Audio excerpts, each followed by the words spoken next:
ఆధ్యాత్మిక బంధువులకు నమస్సులు. ప్రతి ఆది మరియు బుధవారం మనం మననం చేసుకునే శ్రీమద్ భగవద్గీత సందేశం ధ్యాన యోగం నుంచి 8వ శ్లోకం యొక్క భావాన్ని ఈరోజు మనం తెలుసుకుందాం. బాహ్య విషయాలేవి ఆశను రేకెత్తించకుండా, వాటికి బానిస కాకుండా నిబ్బరంగాను స్వేచ్ఛగాను ఉన్నప్పుడు అతను పూర్తిగా యుక్తః యోగంలో ఉన్నట్లు. ఈ విధంగా జ్ఞాన విజ్ఞాన తృప్తాత్మ జ్ఞానంతోనూ విజ్ఞానంతోనూ తృప్తిని పొంది ఉంటాడు. యోగం గురించి, బ్రహ్మజ్ఞానం గురించి తెలుసుకుని ఉండడం జ్ఞానం. ఈ పరిశీలనను అనుభూతి పొందడం విజ్ఞానం. పొట్టిగా తెలుసుకోవడమే కాక అనుభవాన్ని పొందడం ఆధ్యాత్మిక జీవితంలో అత్యావశ్యకమైంది. టన్నుల కొలది తెలుసుకోవడం కన్నా ఒక ఔన్సు సాధన చేయడం ఉపయోగకరంగా ఉంటుంది. ఎవరైతే జ్ఞానంతోనూ విజ్ఞానంతోనూ తృప్తిని కలిగి ఉంటారో వారు కూటస్థో నిభ్రంగా ఉంటారు. ఏ విధంగా అంటే కమ్మరి దాగలిగా ఎన్నో ఇనుప ముక్కలు కొట్టి వేరు రూపాలు తెప్పించినా దాగలి మాత్రం ఏమీ చెక్కు చెదరకుండా ఉంటుంది. నిబ్బరానికి ఈ ఉదాహరణ ఇస్తారు. విజితేంద్రియ, ఇంద్రియాలను పూర్తిగా ఆధీనంలో ఉంచుకున్న వానికి, అంటే అతని అంగీకారం లేకుండా ఏ ఇంద్రియం కూడా స్వేచ్ఛగా వ్యవహరించదు. ప్రకృతి కూడా మానవునికి తలలో మెదడును సమకూర్చి పూర్తి వ్యవస్థను ఆధీనంలో పెట్టుకోవడానికి తోడ్పడింది. అది ప్రకృతి ఉద్దేశం. మన జీవితాల్లో ప్రకృతి లక్ష్యాలను మనం లక్ష్య పెట్టం. అందువల్ల మనసు ఇంద్రియాలకు బానిస అవుతుంది. ఇది చాలా దురదృష్టకరమైన విషయం. అప్పుడు మనసు ఇంద్రియాల తృష్ణను తీర్చడానికే సిద్ధంగా ఉంటుంది. ఇంద్రియాలు అధిపతులుగా ఉండి మనసు బానిసగా వ్యవహరించబడుతుంది.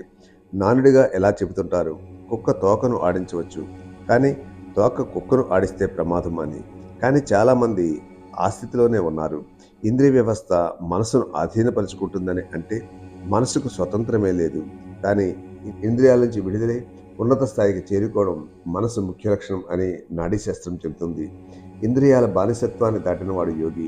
అతని వస్తు పరిజ్ఞానం మన వస్తు పరిజ్ఞానానికి చాలా వ్యత్యాసం ఉన్నట్లు ఉంటుంది. సహజంగా మనం వస్తువుల విలువను ఇంద్రియ ఆకర్షణ నుంచి, ఇంద్రియ తృప్తి నుంచి లెక్క కడుతుంటాం. కానీ యోగికి ఇంద్రియ ఆకర్షణ లేని కారణంగా అతను వస్తు అవగాహన వేరుగా ఉంటుంది. అతనికి రాయి, మన్ను, బంగారం అన్నీ ఒకే విధంగా కనిపిస్తాయి. అది అతని మనోవైఖరి. ఇంద్రియాలన్నీ వాటి కోరికలను తృప్తిపరచుకోవడమే గొప్పగా భావిస్తాయి. కానీ వాటిని దాటి వెళ్ళగలిగినప్పుడే సమత్వ బుద్ధి వస్తుంది. శ్రీరామకృష్ణులు ఈ విధమైన సాధన చేసి టాకా మాటి, మాటి టాకా, రూపాయి మన్ను, మన్ను రూపాయి అంటూ రెండింటినీ గంగలో పారవేశారు. ధనం భౌతిక తృప్తి వరకే కానీ ఇంకే విధమైన తృప్తి దానిలో లేదు.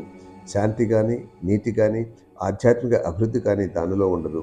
కేవలం తినడం, తాగడం, అనుభవించడం అంతే.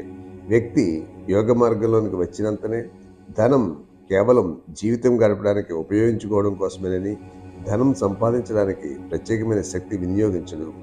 ఇంద్రియ వ్యవస్థను దాటి వెళ్ళాక ఈ విధమైనటువంటి మనోవైఖరి కలుగుతుంది. దానినే యోగం అంటాం. ఆ స్థితి నుండి యోగం మొదలవుతుంది.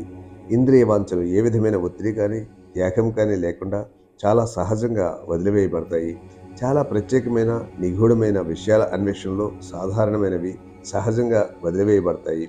దైవాన్ని కనుగొన్నాక ఆ విధమైన అల్పమైన ఇంద్రియ వాంఛలు ఏ విధంగా మనిషిని ఆకర్షించగలుగుతాయి? అవన్నీ అతనికి దుమ్ము ధూళిగా కనిపిస్తాయి. ఇది మానవుని అనుభవం.